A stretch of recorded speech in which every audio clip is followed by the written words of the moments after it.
त्रयाणां देवानां त्रिगुणजनितानामपि शिवे भवे पूजा पूजा तव चरणयो या विरचिता तथा हि त्वत्पादोद्वहनमणिपीठस्य निकटे स्थिता हेते शश्वन्मुकुलितकरोक्तं समुकुटा शिवशक्त्या युक्तो यदि भवति शक्तः प्रभवितुं न चेदेवं देवो न खलु कुशलस्पन्दितुमपि अतस्त्वामाराध्यां हरिहरविरिञ्चादिभिरपि प्रणन्तुं स्तोतुं वा कथमकृतपुण्यः प्रभवति तनीयां सम्पांसुं तव चरणपङ्क्तिरुहभवं विरिञ्चे सञ्चिन्वन् विरचयति लोकानविकलं वहत्येनं शौरी कथमपि सहस्रेण शिरसा हरसञ्चुद्वेनं भजति भसितोद्धूलनविधिम्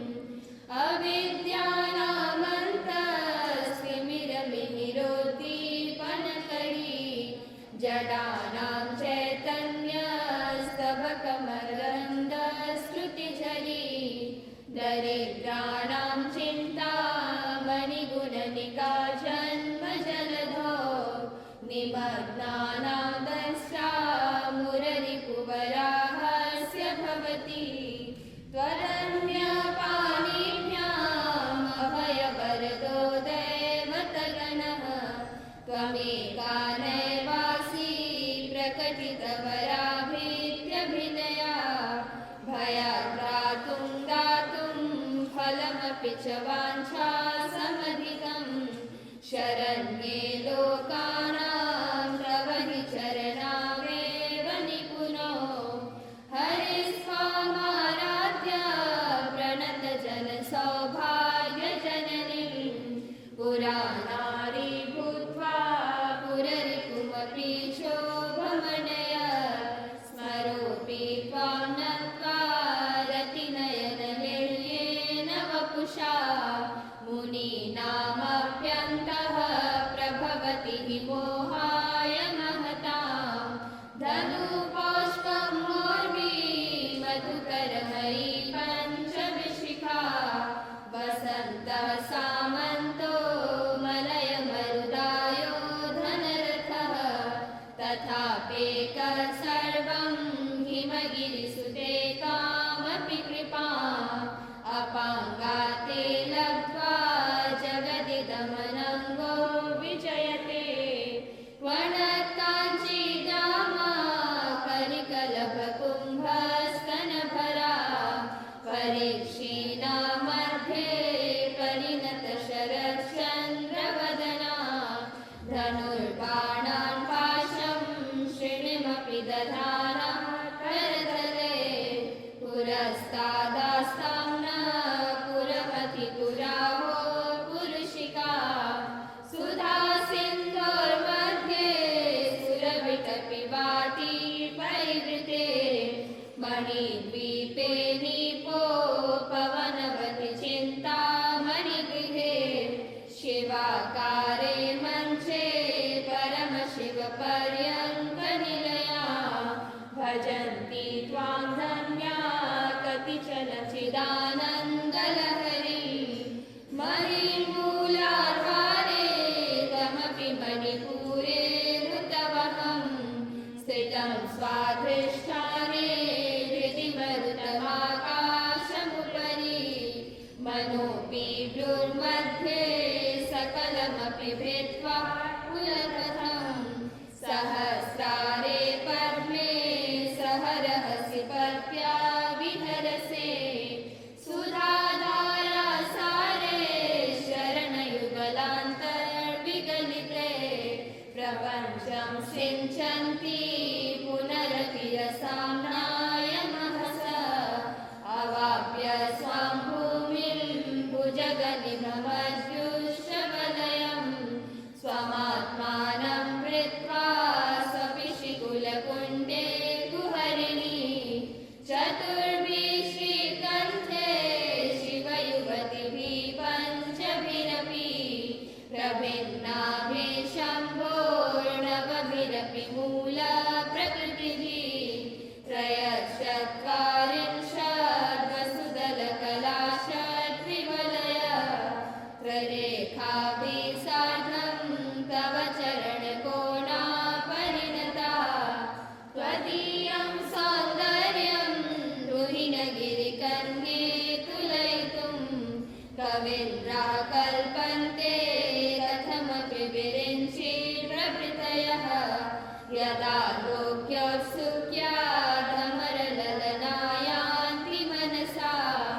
तपोभिर्दुष्प्रापामपि गिरिशसायुज्य पदवीं नरं वर्षीयांशं नयनविरसं नर्मसुजनं तवापाङ्गालोके पतितमनुधावन्ति शतशः गलद्भिर्निबन्धा कुचकलशविस्तसिचया हठात् कृत्यत्काञ्चो विगलितदुकूला युवतयः क्षितो षट्पञ्चाशद्विषमधिकपञ्चाशदुदके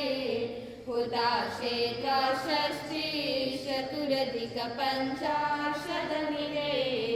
दिवे द्वे षट्त्रिंशन् मनसि च चतुष्षष्टिरितिये मयूखास्तेषामपि उपरि तव पादाम्बुजयुगम् शरज्योत्स्ना शुभ्रां शशियुतजटाजूटमुकुटा वरद्रा सत्रानस्फटिकगुटिका पुस्तककरा सकृन्नत्वा नत्वा कथमिव सतां सन्निदधते मधुक्षीरद्राक्षा मधुरीनाभनितयः कवीन्द्राणां चेतः कमलवनबालातपरुचि भजन्ते ये सन्तः कतिचिदरुणामेव भवतीं विरिञ्चि प्रेयस्या सरलतरशृङ्गारलहरी गभीराभिर्वाभिर्विदधति सभारञ्जनममी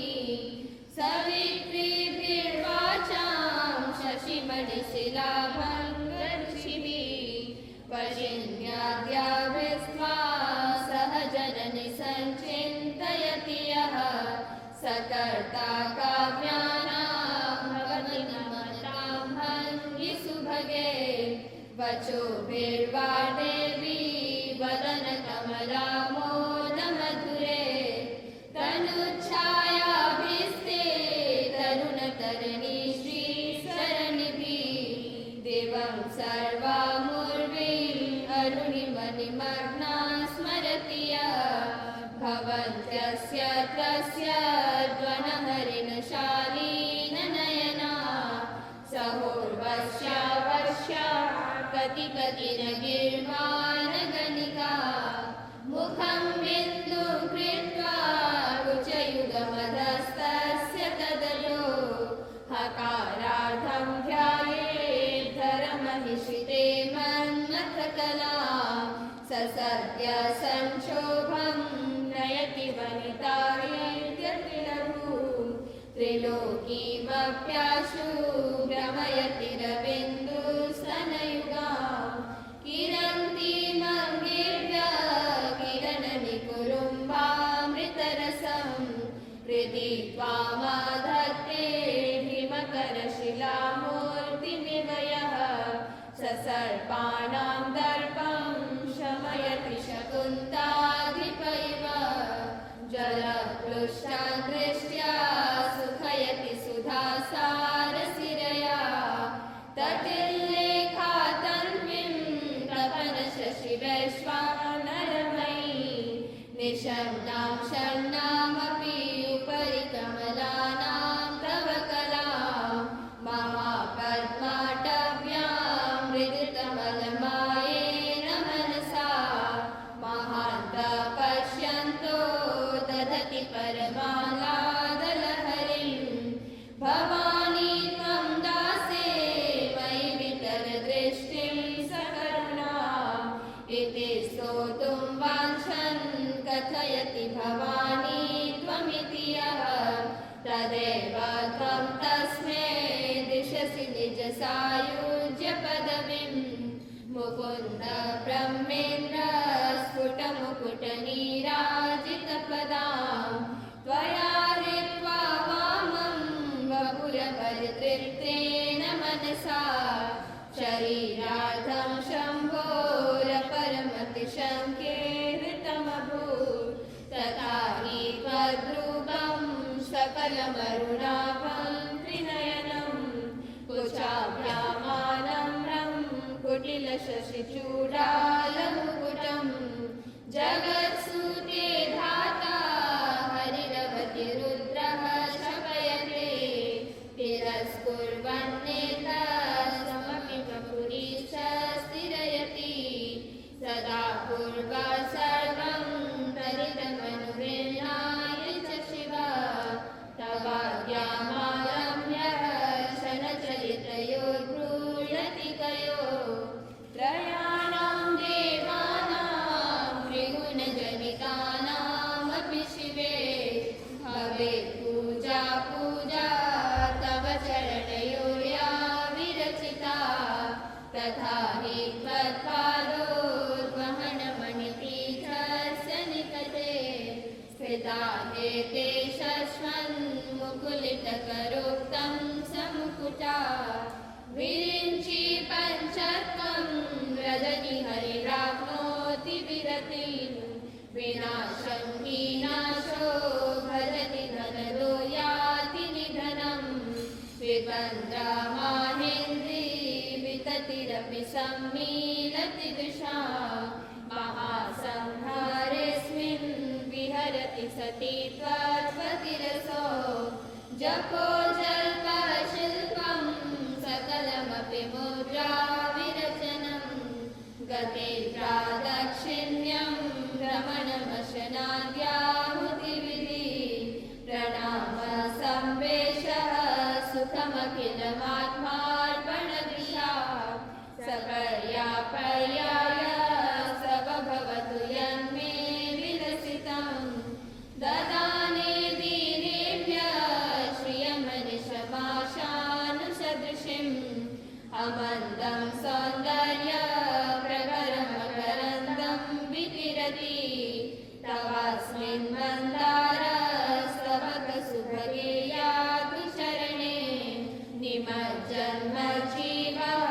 करणचरणे षट्चरणतां सुधामप्यास्वाद्य प्रतिभयजरा मृत्युहरिणीं विपद्यन्ते विश्वे विभिशतमखाद्या विविशतः करालं यक्ष्वेलं कबलितवतः कालकलना न शम्भोस्तन्मूलं जननि तव ताटङ्कमहिमा किरीटं वैरिञ्चं परिहर पुरकैटभभिदः कठोरे कोटीरे स्खलसि जनिजम्भारिमकुटं प्रणम्रेष्वेतेषु प्रसभमुपयातस्य भवनं भवस्याभ्युत्थाने तव परिजनोक्तिर्विजयते चतुष्षष्ट्या तन्त्रे सकलमभिसन्धाय भुवनं स्थितस्तत्सिद्धि प्रसभपरतन्त्रे पशुपति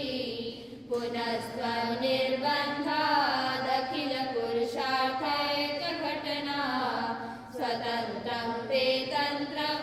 शिटितलमवातीतरदिदं शिवशक्ति काम क्षितिरतरविश्रीतकिरण स्मरो हंस शक्र सदनुचकरामारहरय अमीलिल्लेखाभिश्रीगजवसाने सुघटिता भजन्ते वर्णास्ते तव जननि नामावयवतां स्मरं योनिं लक्ष्मीं हृदयमिदमार्गे तव मनः निधाये ते नित्ये निरवधि महाभोगरसिका जपन्ति त्वां चिन्तामणिगुणनिबद्धा शबलया शिवाग्नौ जूयन्तः सुरविवृतधाराहुतिशते शरीरं त्वं शम्भो शशिमिहिरवक्षोरुहयुगं तवात्मानं मन्ये भगवति नवात्मानमनघम् अतः शेषशेषीत्ययं भयसाधारणतया स्थितः सम्बन्धो वां समरसपरानन्दपरयो मनस्त्वं व्यो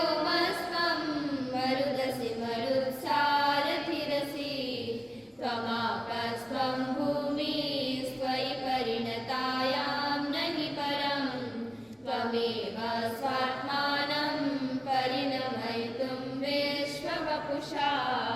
चिदानन्दाकारं हरमनिशिभावेन बिभृशे तवाद्याचक्रस्थं तपनशशिकोटिद्युतिधरं परं शम्भुं वन्दे परिमिलितपार्श्वं परचिता यमाराद्रं भक्त्या रविशशिशुचीनामविषये निरालोके लोके निवसति हि भालोकभवने विशुद्धोते शुद्धस्फटिकविशदं व्योमजनकं शिवं सेवे देवी अपि शिवसमानाभ्यसनिधिं ययोगाध्यायान्त्या शशिकिरणसारूप्यसरणिं विधुता तर्वान्ता विलसति चकोरी वैजयती समुन्मीलसंवे कमलमकरन्ते करशिखं भजेऽहं सद्वन्द्वं किमपि महता मानसचरं यदा लाभादस्सा रसगुणितविद्या परिणति यदा दत्ते दोषार्पणमखिलमद्यपयैव तव साधिष्ठाने हुतवहमधिष्ठाय निरतं तमेके सम्पर्तं जननि महतीं तां च समया यदा लोके लोकान् दहति महती क्रोधकलिले दयाद्राया दृष्टिशिशिरमुपचारं रचयति दरिद्रं शक्त्या तिमिरपरिवृत्तिस्फुरनया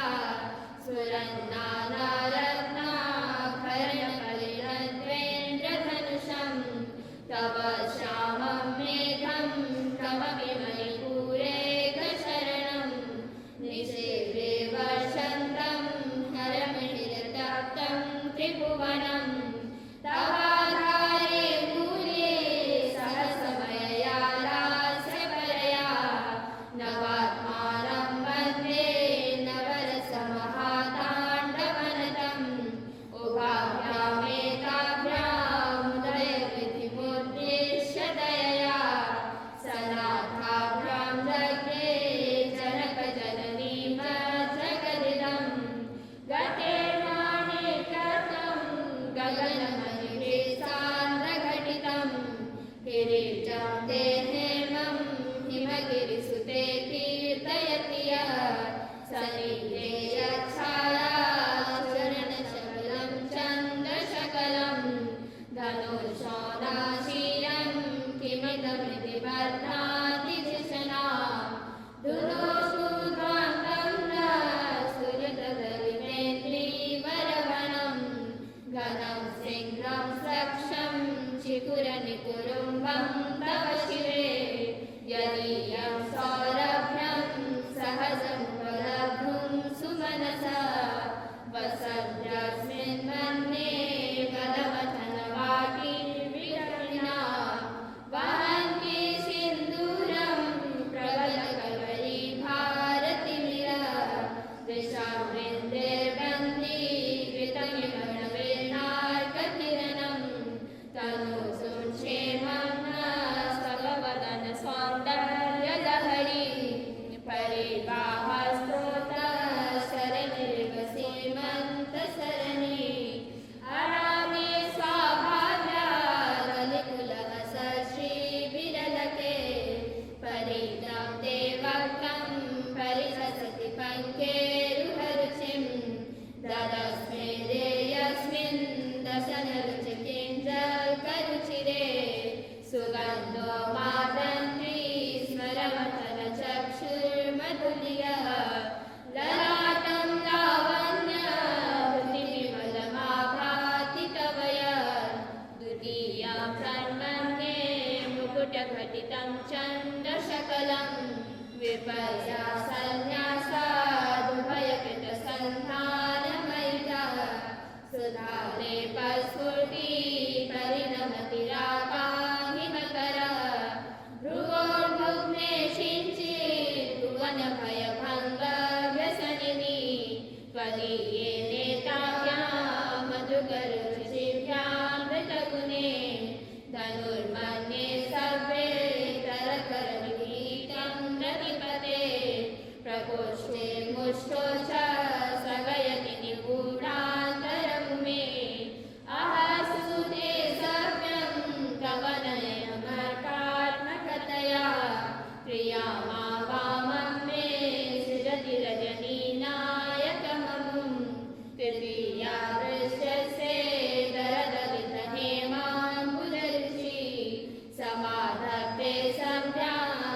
वसनिशयोरन्तरचरिं विशालां कल्याणी सुजलचिरयोध्या कुवलये कृपाधारा धारा किमपि मधुरा भोगवतिका अवन्ते देशे बहुनगरविस्तार विजया ध्रुवं तन्तानव्यं वहनयोग्या विजयते कवीनां सन्दर्भस्तवकमकरन्दे कबलितं कटाक्षव्याक्षेप भ्रमरकलकोकर्णयुगलम् अमुच्यन्तो दृष्ट्वा तव नवरसा स्वादतरलो असूर्या संसर्गा ललितनयनं किञ्चिदरुणं शिवे शिङ्गाराधा ललितमुखे कुसुमकरा सरोषा गङ्गायां गिरिशनयने विस्मयवती हरादिभ्यो भीता सरसिरुहसौभाग्यजननी सखी सुस्मेराते मयि जयति देशि सकरुणा गते कर्णाभरणं गरुदैव पक्ष्माणि ददति पुरा मे तुच्छिता प्रशमरसवेद्रागनफले इमे नेत्रे गोत्रा धरवलिकुलोत्रं सकलिके तवाकर्णाकृष्ट स्मरशरविलासं कलयतः विभक्तत्रैवर्ण्यं व्यतिकरितनीलाम्बुजतया विभाति त्वन्निद्राद्वितयमिदमीशानदयिते पुरःस्रष्टुं देवान् गृहीणहरिरुद्रानुपरतां रजसत्त्वं विभ्रतमैति गुणानां त्रयमिव पवित्रीकर्तुं न पशुपतिपराधीनहृदये गया मित्रे नेत्रे अरुणधवलश्यामरुचिभिः न दर्शो नो गङ्गा तपनतनयेति ध्रुवममुं त्रयाणां तीर्थानामुपनयसि संवेदमनघे तवापर्णे कर्णे जपनयनपैशून्यशकिता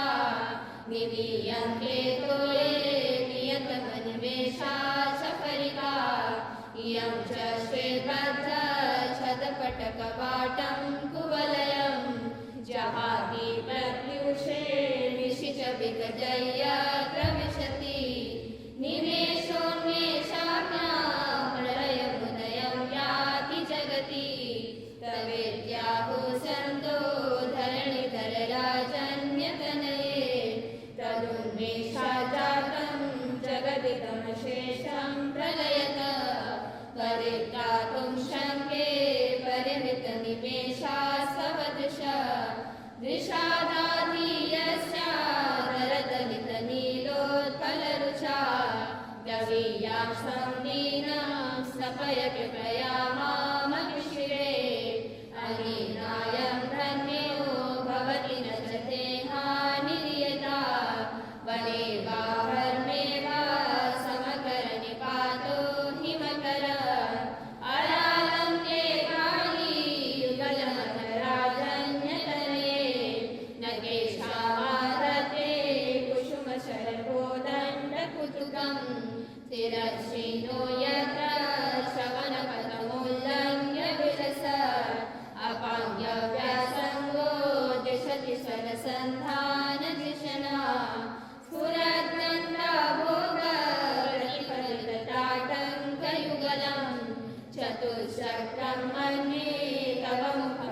स्वच्छन्दं निशि निशि वृषं काञ्चिकधिया अविशान्तं प्रत्युर्गुणगणकथा मे डणजडा जगाहो स्वच्छाया तव जननजेन्द्रा जयति सा यदप्राचीनाया स्फटिकदिशदक्षविनयी सरस्वत्या मूर्ति परिणमति मा नित्यवपुषा रणे जित्वा दैत्यान् कवचिभिः निवेत्ते चण्डासर्यपुरहर निर्मालविमुखे विरिञ्चिद्रूपेन्द्रे शशिशिशिरकर्पूरधवला विनिप्यन्ते मातस्तव वदनताम्बूलशकला विपञ्च गायन्ती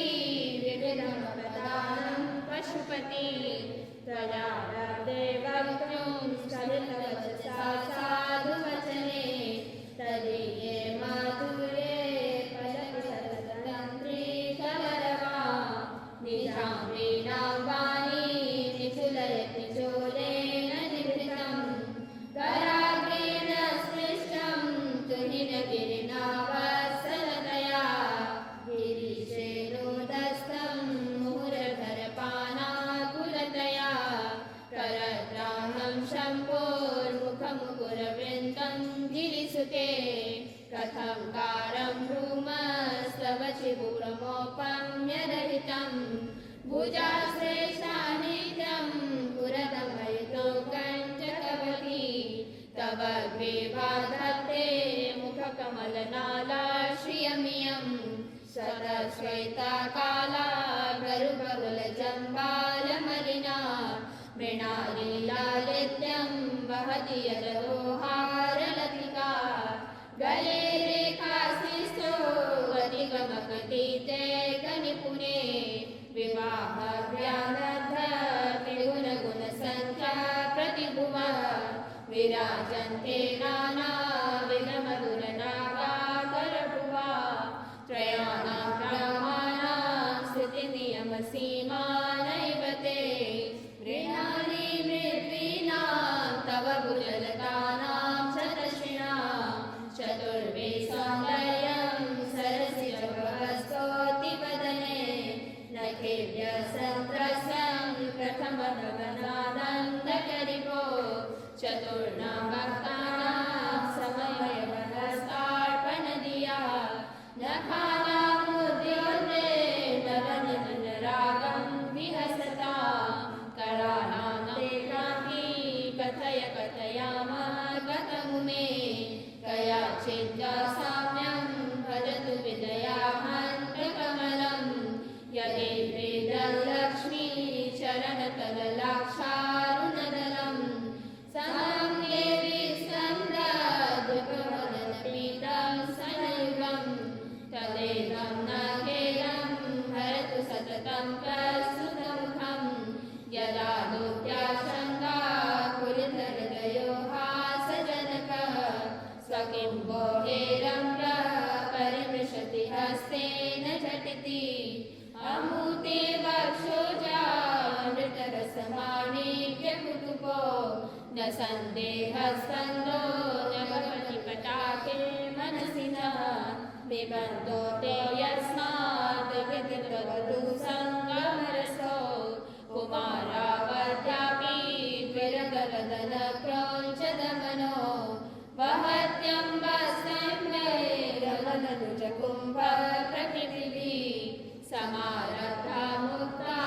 मणिर्मलाहारलतिका कुचा भोगो बिम्बाधररुचिभिरन्तशबलिता प्रतापव्यामिष्या पुरविजयिन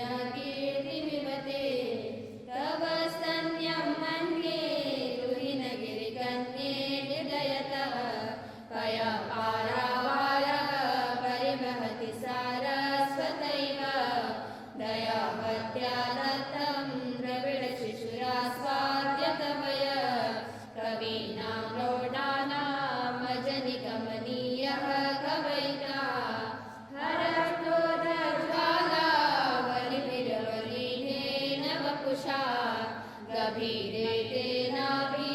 सरसकृतसङ्गो मनसि च समुद्धस्थो तस्मादचलतनये धूमलतिका जनस्तां जानीते तव जननि रोमावलिरिति यदेतत्कालिन्दी तनुतरतरङ्गाकृति शिवे कुशे मध्ये किञ्चि जननि तव तथातिसुधया विमर्यालन्योन्यं कुचकलशयोरन्तरगतं तनूपूर्यं व्योम प्रविश विमलाभिं कुहरिणीं स्थिरो गङ्गावर्ता सनमुकुलरोमावलिनता निजाबालं कुण्डं कुसुमशरतेजोहुतभुज रते लीलाकारं किमपि तव नाभिं गिरिसुते विलकारं सिद्धे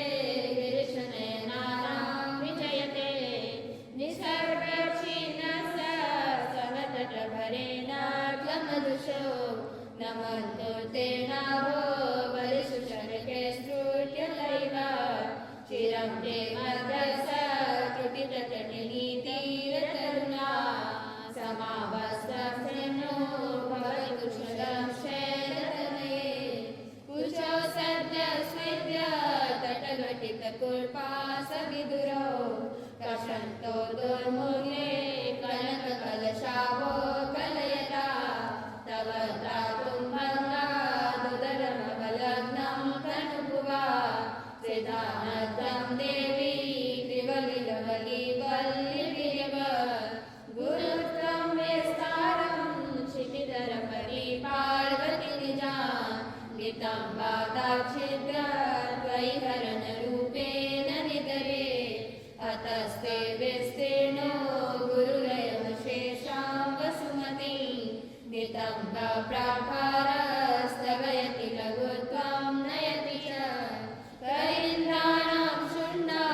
कनककदलीकान्तपटलिम्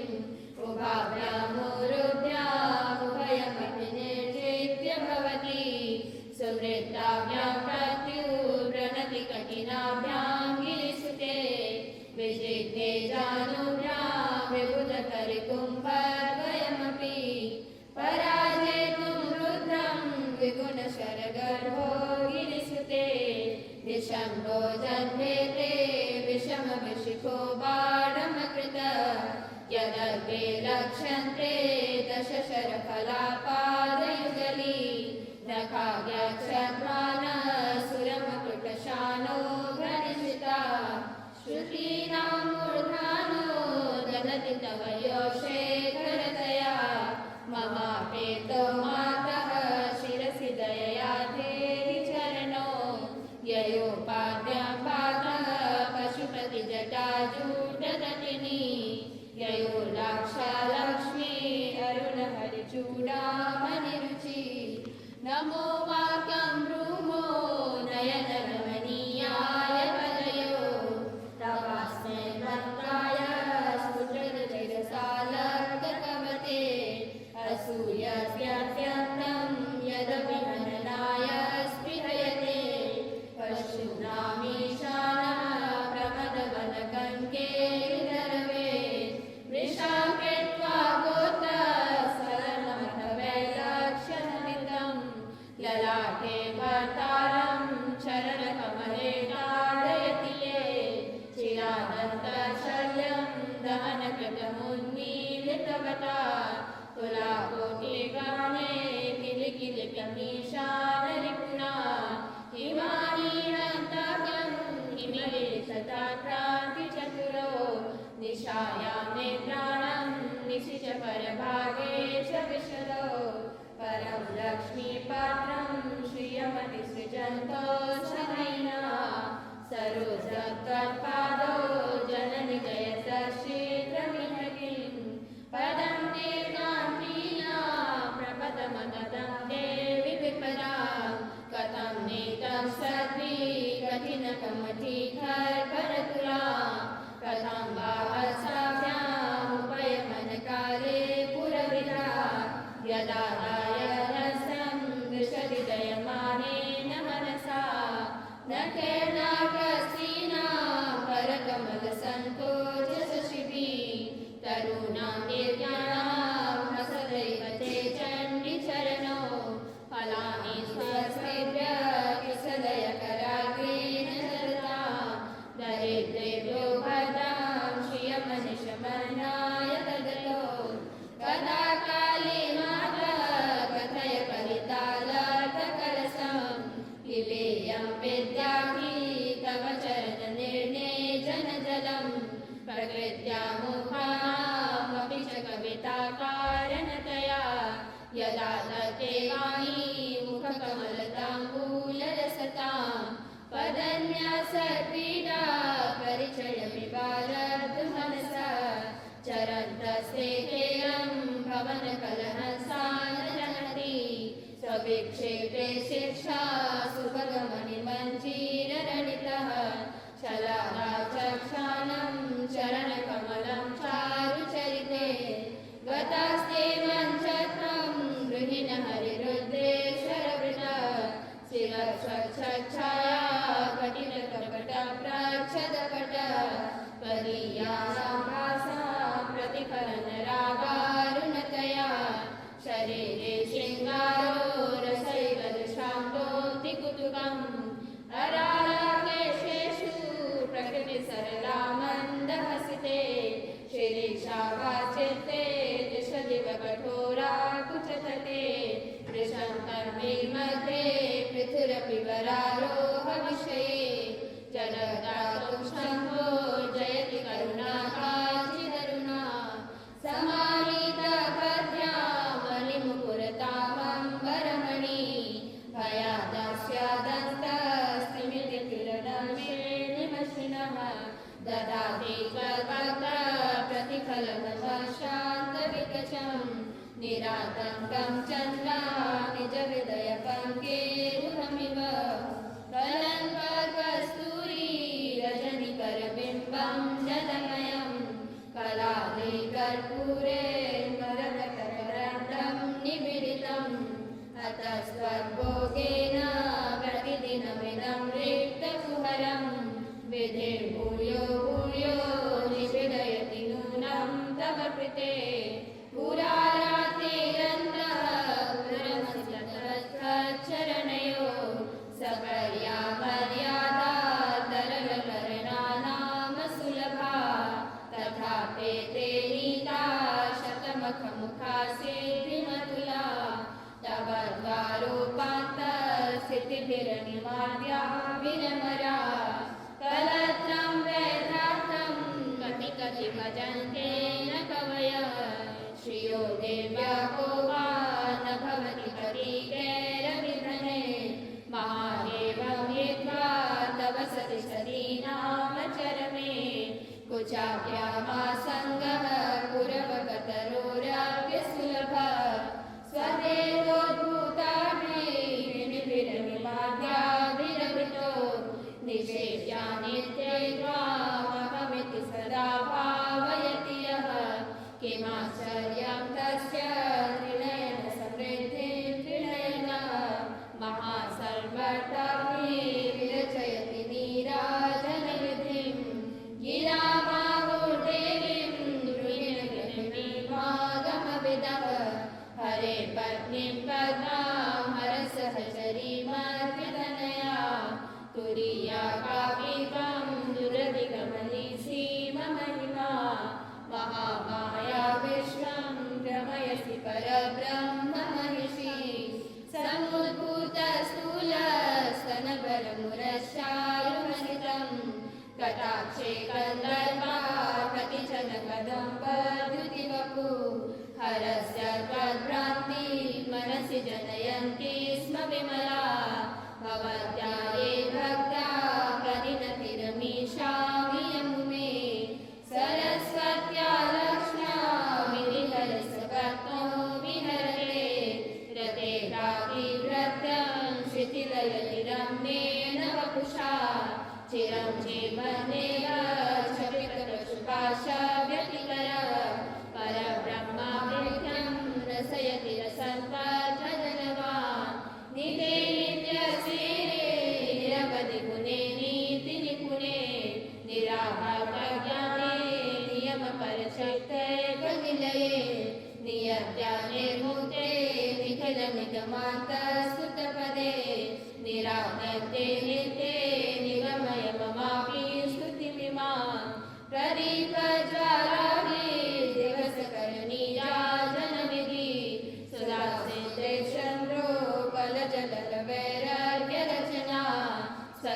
स्तुतिर्यरम्भोऽपि सलिलनिधसाहित्यकरणं